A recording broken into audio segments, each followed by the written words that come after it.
مسیح میں آپ سب کی سلامتی ہو۔ میرے عزیزو، یسوع مسیح نے فرمایا کہ اگر نمک کا مزہ جاتا رہے تو وہ کس چیز سے نمکین کیا جائے گا۔ اگر ہم اپنی زندگیوں کو دیکھیں، جب ہم مسیح کے ساتھ چلتے اور وفاداری کے ساتھ چلتے ہیں، بے شک کہ انسان ہوتے ہوئے ہم سے غلطیاں ہوتی ہیں، ہم سے کوتاہیاں ہوتی ہیں، اور ہم باتوں باتوں میں خطا کرتے ہیں، لیکن پھر بھی وہ ہمیں معاف کرتا ہے۔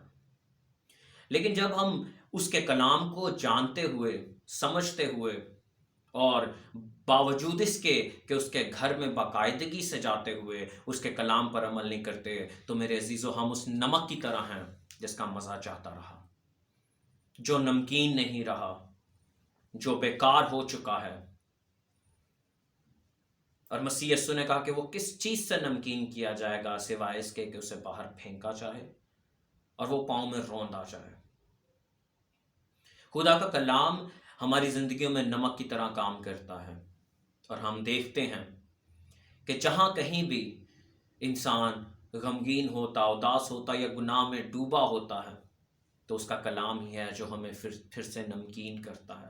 اس کا کلام ہی ہے جو ہمیں زندگی واپس کرتا ہے۔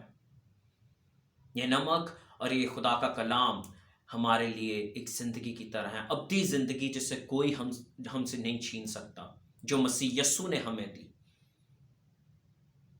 اس نمک کو ہمیں اپنی زندگی میں قبول کرنا ہے، اور اس پر عمل کر کر ہم نے یہ دکھانا ہے کہ ہم وہ نمک ہیں جو نمکین ہیں، ہم وہ نمک ہیں جو ناچیز نہیں ہے، جو بیکار نہیں ہے، اور جو باہر پھینکا نہیں جائے گا، اور جو پاؤں میں روندا نہیں جائے گا، کیونکہ مسیح یسوع نے ہم کو نمک ٹھہرایا، اور اس کے فضل کی بدولت ہم اس کے کلام پر عمل کر سکتے ہیں۔